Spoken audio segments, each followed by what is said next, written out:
Hello students, कैसे हैं आप? आई होप आप सभी बहुत अच्छे होंगे। तो आज हम पढ़ने वाले हैं चैप्टर नेम बर्ड वॉचिंग।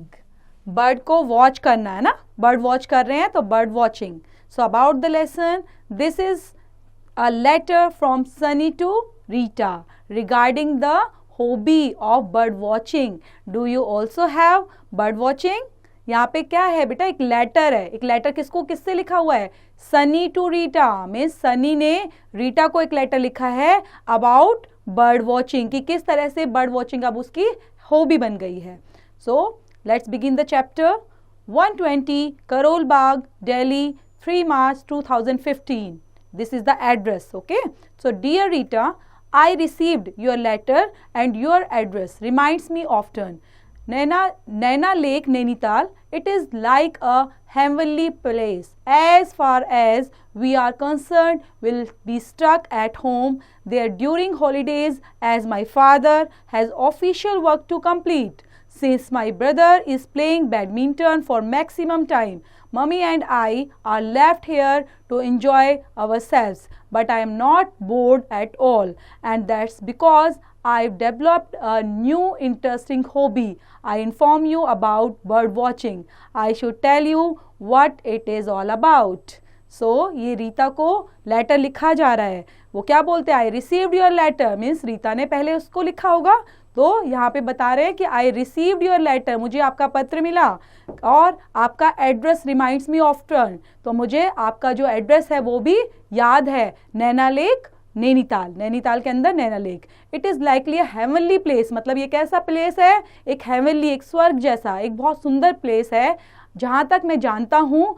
और at home there are during holidays, मतलब छुट्टियों में मैंने वहाँ पर आकर भी देखा है। As my father has official work to complete, क्योंकि मेरे पापा वहाँ पर क्या करते हैं? ऑफिशियल वर्क भी करते हैं। जो मेरे ब्रदर हैं वो क्या कर रहे हैं? प्ले, ज़्यादातर क्या करते रहते हैं? इस playing badminton for maximum time, मतलब ज़्यादातर टाइम वो मैक्सिमम बैडमिंटन ही प्ले करते हैं। और मम्मी और मैं क्या करते रहते हैं? हम एन्जॉय आवर सेल्व्स, एक दूसरे के साथ ही एन्जॉय करते हैं। लेकिन I am board at all, लेकिन मैं ज़्यादातर क्या होता हूँ? बोर होता हूँ। अब मेरी क्या हॉबी बन गई है? एक न्यू इंटरेस्टिंग हॉबी मैंने डेवलप की है। वो इंटरेस्टिंग हॉबी क्या है? मैं आपको इन्फॉर्म करना चाहता हूँ। ये क्या है? Bird watching. It should be tell you about the, अब इसके बारे में वो बताना चाह रहा है कि किस तरह की हॉबी उसने डेवलप की है। Flux of birds come to our small garden every morning.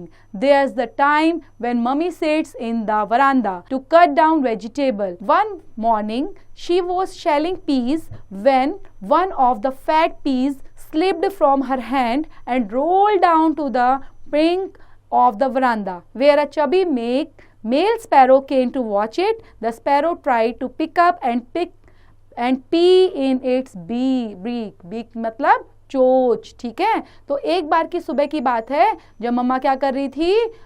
Piece को शेलिंग करना। शेलिंग मतलब उसका जो आउटर कवर है उसको निकालना। तब उस तरह से वो बैठी हुई थी, तो एक मटर का दाना, एक पीस जो थी, वो क्या करता? उनके हाथ से निकलकर रोल डाउन होकर वरांदा में गिर गया। तभी वहां पर क्या आई? एक male sparrow, chubby male sparrow आई, और उसने वो सब चीजें देख रही थी। The sparrow try to pick up, sparrow ने क्या किया? उसको उठाने की कोशिश की, जो पी था उसको उठाने की, अपनी चोंच के अंदर, जो बीक के अंदर, उसको उठाने की कोशिश की। But it slipped again and rolled down the slope that goes down, rolling in our veranda. The sparrow took off a fight after the pea. अब क्या हुआ कि वो जो जिसको वो बीक से उठाने की कोशिश कर रही थी मटर को, तो वो क्या हो गई? रोल डाउन, बार बार उसके निकले जा रही थी, मतलब उसकी जो बीक थी वहाँ से निकलकर स्लॉप हो जा रही थी, बार बार रोल किए जा रही थी वरांदा के अंदर। तभी स्पैरो ने कुछ टाइम के बाद उसको लिया और वो क्या कर गई? After the P he flight, वो उड़ गई, ठीक है। तो later on a very wonderful incident occurred when the pea came to a stopping point at the bottom of the slope. The sparrow dropped the idea to eat it. Rather, he opened his beak wide to pick up the pea and brought it back to the top of the slope.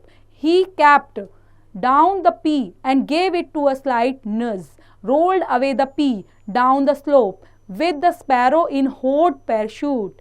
अब यहाँ पर क्या किया, कुछ time के बाद a very wonderful incident occurred, उसने देखा कि कुछ इंसिडेंट अच्छा सा होने वाला है।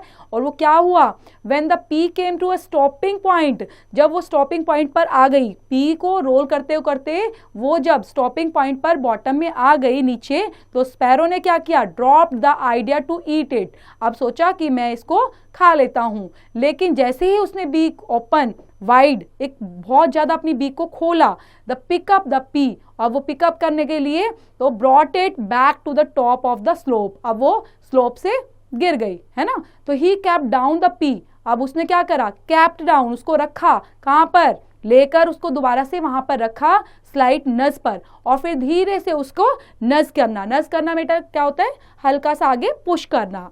Rolled away the P down the slope, ताकि वो स्लोप से नीचे गिर जाए। With the sparrow in hot pursuit, when the P stopped the sparrow brought it again and again yet again. The sparrow played a game of ball till our gardeners appeared on the scene, holding water pipe in his hand. Mr. Sparrow promptly flew away. Since that day have been to so taken up with birds and that I spend all my morning watching them. अब ये क्या हो रहा था, सारी चीजें देख रहा था, हमारा गार्डनर जो था वो भी पाइप से पूरे गार्डन को पानी दे रहा था, और सारी चीज़ों को वो भी अपीयर कर रहा था कि किस तरह से स्पैरो ने हल्का सा नस करते हुए और किस तरह से उसको उठाने की कोशिश की, वो बार बार उस चीज़ को कोशिश कर रहा है और उसको बॉल बना के वो खेल रहा है, स्पैरो प्लेड कर रहा है ना वहाँ पर, अ गेम ऑफ बॉल, मतलब बॉल से गेम खेल रहा है, वो उसको बॉल समझ के लगा हुआ है ना गेम खेलने। तो ये चीज़ें पूरे के पूरी वॉचिंग कर रहे थे, मैं भी देख रहा था और गार्डनर भी ये चीज़ें वॉच कर रहा था। Meanwhile one of my mother's cousin came to us, अब धीरे धीरे क्या हुआ, एक और ऐड हो गया, मदर्स का जो कजन थे वो भी हमारे पास आ गए। He is a retired army कॉलोनल, वो क्या थे, एक रिटायर्ड आर्मी कॉलोनल थे। He was a great love with nature, मतलब उसे प्रकृति से, नेचर से भी बहुत प्यार था। ही श्योरली अ नेचुरलिस्ट, वो क्या थे, एक मतलब नेचर को अच्छे से प्यार करने वाले नेचुरलिस्ट थे। One, both of us started talking about birds and he narrated me a fantastic story. His garden in West Bengal has a lawn with pointed green grasses on one side. तो धीरे धीरे उन्होंने क्या करना, आपस में बात करना शुरू कर दिया उस बर्ड को देखते हुए, और उन्होंने एक फैंटेस्टिक स्टोरी भी नरेट की उनके आगे कि अपने गार्डन के बारे में जो वेस्ट बंगाल में था उसके बारे में, कि लॉन में किस तरह से कैसे बर्ड वॉचिंग वो भी करते हैं और नेचर का लुत्फ उठाते हैं। Neither grass nor flowers, plants would grow in the shade of these trees, so cousin tried to have them chop down.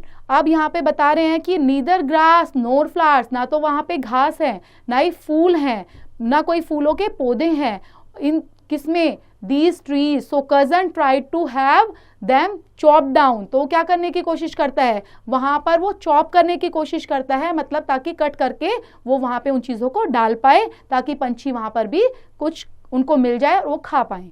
It was unknown to all that a couple of crows has built their nest in one of these trees. When the branches hit the rocks, the nest and the eggs were spoiled into small bites. This was the great loss for the couple. Mourning for the loss of eggs. अब यहाँ पे क्या बता रहे हैं वो story में, कि वो इस तरह की स्टोरी बता रहे हैं, यहाँ पे कपल ऑफ क्रोज, मतलब एक क्रोज का जोड़ा रहता था, ठीक है, हस्बैंड वाइफ रहते थे, और उन्होंने अपने नेस्ट, अपने घोंसला बनाए किस पे ऊपर, ट्रीज के ऊपर, ब्रांचेस के ऊपर। वहां पे जब भी रॉक्स वगैरह से वो टकराते थे तो उनके नेस्ट और एग्स स्पॉइल्ड हो जाते थे, मतलब खराब हो जाते थे, टूट जाते थे, छोटे छोटे बाइट्स हो जाते थे उनके। This was a great loss for the couple, मतलब ये क्या था, ये उनके लिए एक बहुत बड़ा लॉस था कि जब कोई अपना एग जो है वो खो देते हैं, और खासतौर पे बर्ड्स, तो इनके लिए बहुत शॉकिंग था। मॉर्निंग मतलब यहाँ पे शॉकिंग होना, for the loss of eggs was not enough for them. The couple crows declared revenge for weeks. अब यहाँ पे क्या करना शुरू किया बच्चों, रिवेंज। रिवेंज मतलब होता है बदला लेना, है ना। तो उन्होंने क्या सोचा कि रिवेंज करते हैं। कपल ऑफ बर्ड ने सोचा कि हमारा किसने लॉस किया है, इस तरह से हमारे जो छोटे छोटे एग्स थे उनको स्पॉइल किया है, तो हम रिवेंज करेंगे, उनसे बदला लेंगे। 4 weeks afterwards, whenever anyone appeared in the garden, the crows would attack with claws and beak। मतलब कुछ टाइम तक उन्होंने क्या किया कि आने वाले कुछ टाइम तक गार्डन के अंदर उनको कोई भी नजर आता, कोई भी अपीयर होता था, तो दोनों के दोनों क्या करते थे, उन पर अटैक कर देते थे विद क्लोज एंड बीक, अपने पंजों से और अपनी चोंच से। They would dart like small black fighter planes and sometimes even draw blood। कई बार तो वो इतना ज्यादा करते थे, फाइटर प्लेन्स की तरह करने लग जाते थे कि जैसे फाइटर प्लेन्स होते हैं उसकी तरह अटैक करना, और कभी कभी तो किसी को इतना हर्ट करते थे कि इवन उनको ब्लड भी आ जाता था। The paper in this diary is nearly covered with my scribbled handwriting, but I'll squeeze in just one more real life story. The story is about a pair of pigeons named Pizzy and Flutter. They belongs to gardener who lives down in our street near a brick-made platform. यहाँ पे अब वो third story से उसको categorise करके सुना रहे हैं कि किस तरह से फर्स्ट उनके वरेंदा वाली, और सेकंड उन्होंने किस तरह से एक वहाँ पे क्रोज के, जो कपल ऑफ क्रोज के ऊपर स्टोरी बताई है वो है, और थर्ड स्टोरी में वो किस तरह से एक पिजन की स्टोरी बता रहे हैं, पेयर ऑफ पिजन्स की, जिनका नेम क्या था, पीजी एंड फ्लटर। उनके बारे में बता रहे हैं। Belongs to gardener who lives down in our street near a brick made platform. Platform के पास एक जिस तरह से गार्डनर रहता था उससे रिलेट करते हुए स्टोरी है। Pizzy and Flutter have a little coop of their own on the terrace where they spend the nights, but all day long they are ready to fly around. In some cases, Pizzy is very fond of the gardeners. When the gardener is at home, she must play with Pizzy or he gets very annoyed. He sits on the gardener's shoulder and beaks hard at the old man's ears till the gardener gives up everything else and turns his centralized attention towards Pizzy.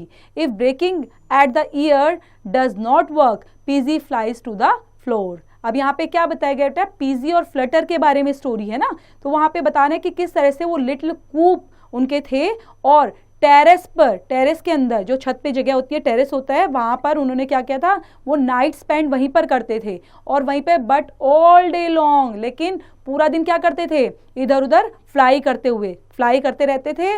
लेकिन PG जो थी वो बहुत ज़्यादा fond of किसकी थी, जो gardens होते हैं ना, गार्डन्स के अंदर, पार्क जिसमें आप बोलते हो, गार्डन्स के अंदर जाना, फॉन्ड उसका बहुत ज़्यादा शौकीन होना। फॉन्ड ऑफ मीन्स क्या होता है, किसी चीज़ का ज़्यादा शौकीन होना।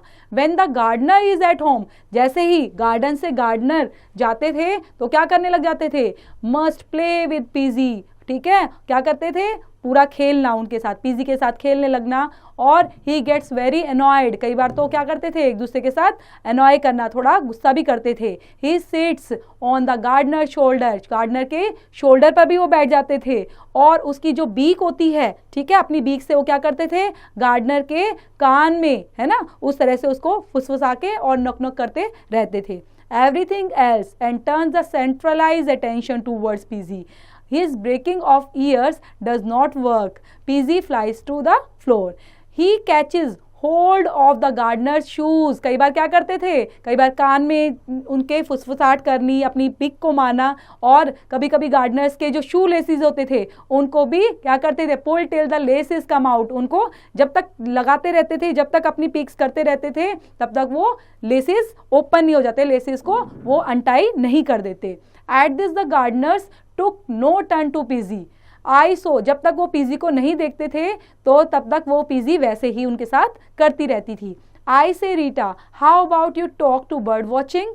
तो रीटा से पूछते हैं, और क्या बोलता है कि आई से रीटा, मैं रीटा से कहता हूँ, how about you take to bird watching से आपको, आपने बर्ड वॉचिंग कैसे देखा है, या आप उसके बारे में क्या जानते हो। I have been told Nainital has lots of birds. मैंने तो यहाँ नैनीताल में बहुत सारे पक्षियों के बारे में, बहुत सारे पंछियों के बारे में, बर्ड्स के बारे में बहुत ज़्यादा क्या किया है, बताया है, लेकिन तुम भी मुझे बर्ड वॉचिंग के बारे में ज़रूर बताना। तो bye for now, love, Sunny. तो सनी इस तरह से रीटा को बाय बोलता है और अपने लेटर की एंडिंग करता है। तो किस तरह से बर्ड वॉचिंग में 3 कैटेगराइज करते हुए सनी ने इस लेटर को लिखा है, ठीक है। तो इसी तरह से हम उस स्टोरी को भी, तो बर्ड वॉचिंग जो होती है किस तरह से हमारी लाइफ में कितनी इंपॉर्टेंस रखती है और बर्ड वॉचिंग करने से किस तरह से हम नेचर से कनेक्ट होते हैं, ये हमें जो चैप्टर है वो वही बताता है। तो प्यारे बच्चों, आप इसको ज़रूर रीड आउट करना, समराइज करना, और ये चीज़ें आपके लिए बहुत हेल्पफुल भी होंगी और नेचर से कनेक्ट भी करेंगी। तो थैंक यू सो मच।